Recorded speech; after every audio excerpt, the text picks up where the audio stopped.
In my college yoga courses, I have a stack of recommended reading. I don't require the reading because it's a 1-unit course and you don't need to do that much work, but I do recommend the books that resonate with you today. And some people will be drawn to several of the books, some won't be drawn to any of it, and some will be drawn to 1 or 2.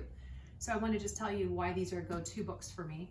And the one of them is called the Yoga Sutras of Pantanjali. I love this book. I go back to this book. My original yoga training with Dr. Deepak Chopra, this was required reading. And I just want to read a quick excerpt out of here. And in this book, it says, to most of us, suffering is a fact of life. And it goes on, he points out, talks about the Buddha, and pointing out that all things are impermanent, that our lives are short, restricted, and ultimately unsatisfying. But happily, the Buddha prescribes the path that leads to enlightenment, and that path and that teaching is called yoga. So this book is really awesome. One of the things I do with my books is I'll read them. I got this book in June 2007, and then I read it again in 2017, flying to Kona to visit my sister, and then again June 2018, and I started again recently. I always go back to this book. Highly recommend this book if you want to know about yoga, the Yoga Sutras of Pantanjali. Awesome recommended reading also in my college courses. It is Anatomy of Hatha Yoga, a manual for students, teachers, and practitioners.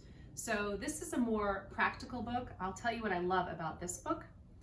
Anatomy of Hatha Yoga, it's the first modern authoritative source that correlates the study of Hatha Yoga with anatomy and physiology. Yoga teachers, personal trainers, medical therapists, or anyone who's curious or troubled about how the body responds to stretching and exercise will find this book to be super awesome. Anatomy of Hatha Yoga, you want to go with the physiology, anatomy with yoga and not just the spirituality, this is your go-to. Great book. And this book is also one of my go-tos, The 7 Spiritual Laws of Yoga. It is a practical guide to healing body, mind, and spirit. This was also required reading when I did my yoga training, as was the Yoga Sutras of Pantanjali, as was the Anatomy of Hatha Yoga. I forgot to mention that.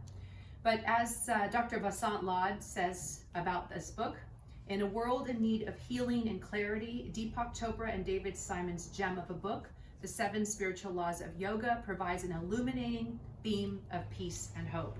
This book is a 7 days a week thing. I love this book, and this is also a go-to.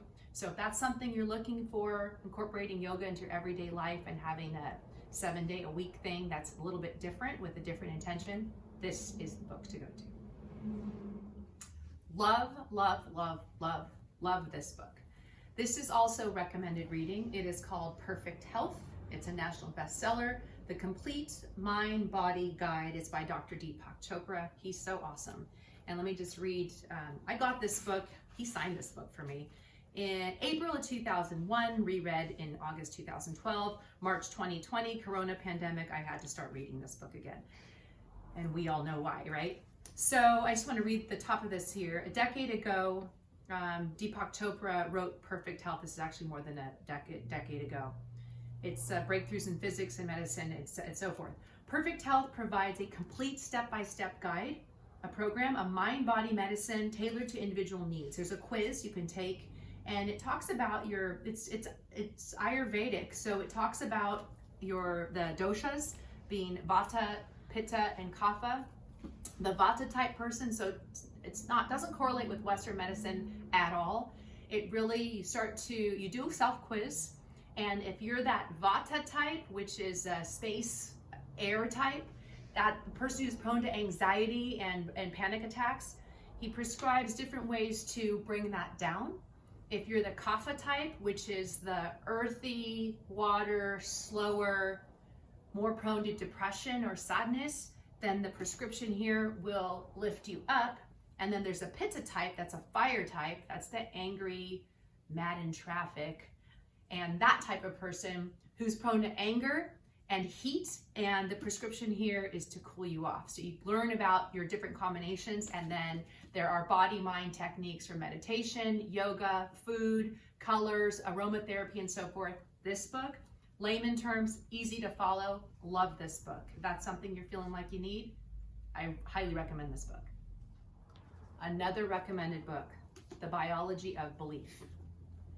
Unleashing the Power of Consciousness, Matter, and Miracles.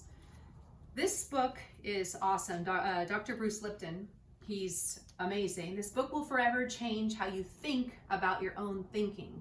Stunning new discoveries about the biochemical effects of the brain's functioning show that the cells of your body are affected by your thoughts.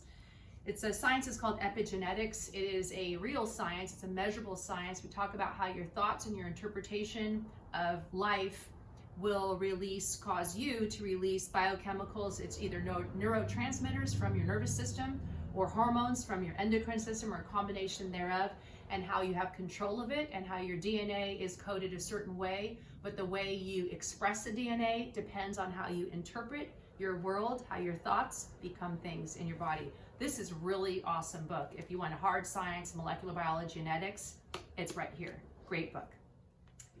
This book I also recommend, and it is not scientific. It's very Star Wars oriented, and I love Star Wars. And this book is called The Unauthorized Guide of How to Use the Force. The Jedi's Guide to the Law of Attraction. Hello, Jedis. So, this book, this is Obi-Wan Kenobi said this to Luke Skywalker in episode 4, A New Hope. The Force is what gives a Jedi his power. It's an energy field created by all living things. It surrounds us and penetrates us.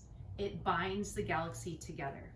So if you look at physics, even Einstein and Schrodinger, you look at scientists, physicists, they will start coming around from being totally scientific and then turn into more spiritual and use the Force, just Star Wars-ish. I know that's not a word, but we'll start correlating these different ideas of energy and force and biology of belief and healing and food and how all of this comes together. I love this book, but I love Star Wars. If you're not a Star Wars fan, but if you are, you'll love this. And this is also recommended reading. This book is called The Body Keeps Score. It's a New York Times bestseller, Brain, Mind, and Body in the Healing of Trauma. And I came across this book as the most recent discovery out of all this stack. And this is a heavy book of all kinds of deep trauma. I was hit by a drunk driver and had a head injury and still have memory issues and other issues, physical issues in my body. But what he talks about is how the body keeps score, and you could really go back to the chakras and how certain areas of your body, how you hold stuff in certain areas of your body. One of the therapies that this doctor recommends is yoga, learning to inhabit your body through yoga. And what yoga, how it could become, knowing about this book, knowing about the chakras, and knowing about the movement in yoga, how you could heal the areas that are locked up in your body. And you'll find this stuff, and could be very shocking and very heavy. So I'm warning you about this book. It is really great. It is it's very thorough. It identifies the problems and solutions to the problem, which I love with yoga and meditation, things that you have access to on your own for free, but also it might require therapy, group therapy, or one-on-one therapy, something that I had to go to also at some point in my life. So whatever you need, so don't feel bad about how you need to deal with whatever issues you're carrying in your body. Yoga and meditation and things like that are healing and are helpful, but sometimes if you need outside assist, go get the help, no big deal. So that is The Body Keeps Score. Love, love, love this book. And that's definitely a recommendation.